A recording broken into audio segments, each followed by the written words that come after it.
Bon matin! Les tripeuses trotteuses sont en direct de Grand-Anse!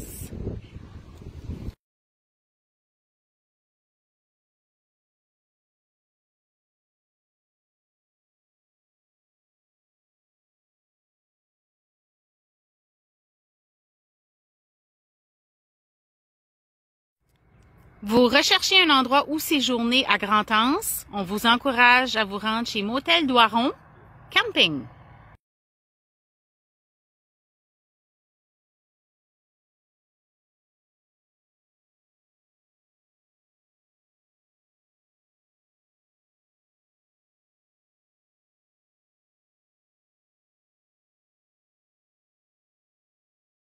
Ici, c'est le Club de l'Âge d'or de Grand-Anse, full d'activités sociales, culturelles, d'intérêt à la communauté, qui donne vie à la communauté, qui est très importante.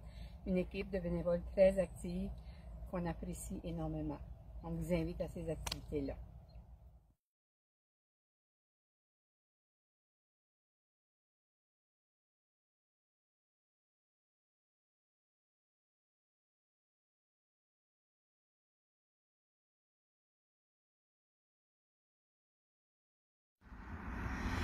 Un autre endroit où séjourner, Motel B des Chaleurs Camping.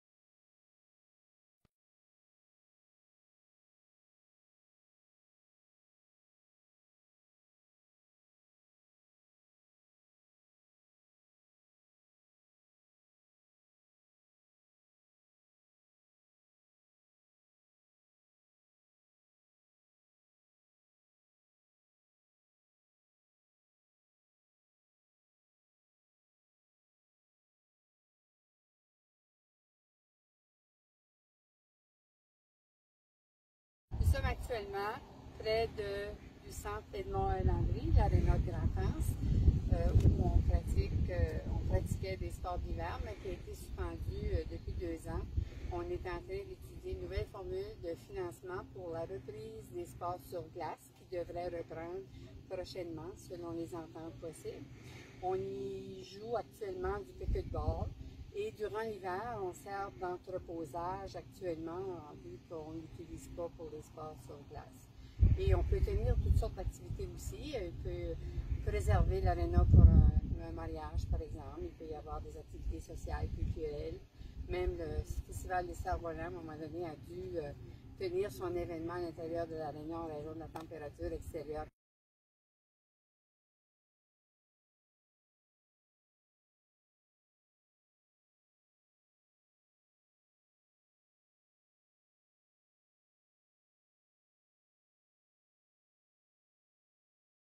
Stanislas Haché est le tailleur de pierre qui a créé ce monument en hommage au fondateur Simon Landry, qui a nommé Grand-Anse. Et puis pourquoi il l'a nommé comme ça? Parce que c'est une grande anse. Grand-Anse est fier de faire partie du Nouveau-Brunswick ainsi que du Canada et il le démontre en affichant tous les drapeaux des provinces du pays.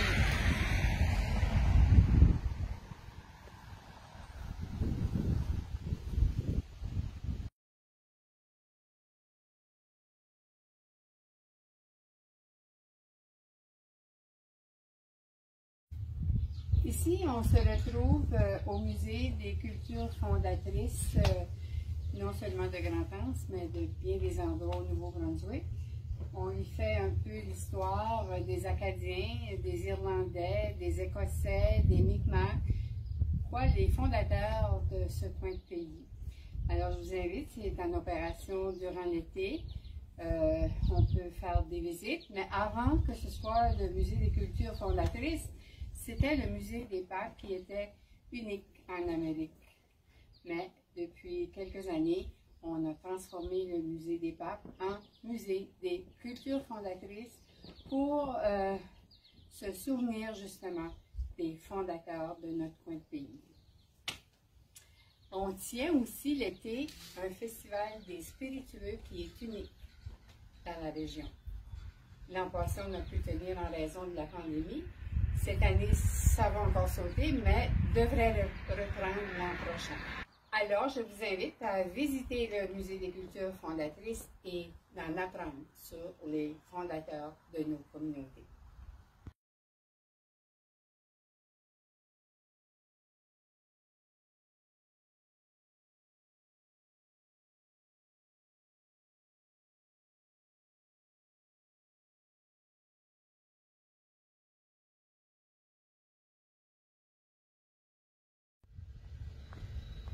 Ici, c'est la serre chez Renaud.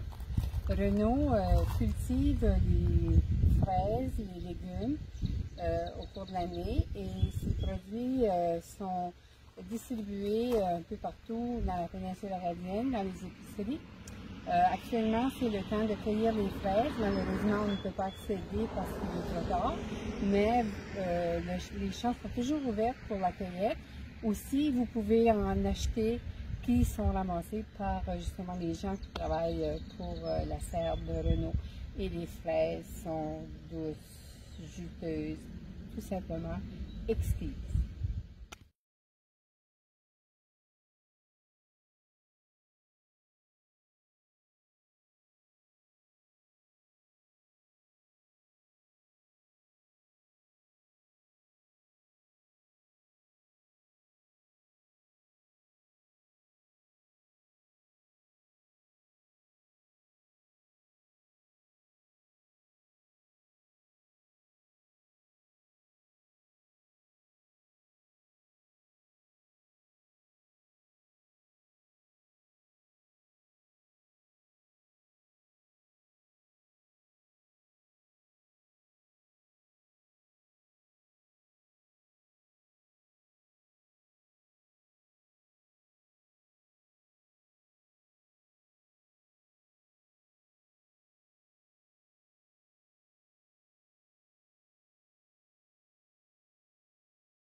Ok, je suis en train de filmer, là, tu niaises. Tu m'as la tête, je suis sûre. C'est ça. Le nom de l'aréna, Edmond E. Landry. Le centre Edmond E. Landry. Pour les activités. 1, 2, 3, go. Non, je sais. Ok. J'essaie juste de penser comment je vais le dire. Oui, non? Ça marche pas? Ok, va donc le dire, moi je peux pas. Les activités l'hiver n'ont pas lieu présentement car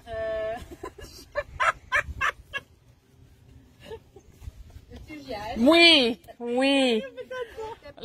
Voilà. Pour un peu dire, c'est Athanas Haché qui l'a créé, qui l'a taillé. Athanas? Ah, je suis tailleur de pierre qui a... Stanislas. Non, j'aime pas ça. Non, j'aime pas ça. Non, c'est ça. Ok, mais t'as pas du nouveau. Ben, Ok, après, ça, je dis, je suis au Nouveau-Brunswick, Lucette. Je suis pas besoin de le dire. Présentant les différents drapeaux. Vas-y. Je te vois encore.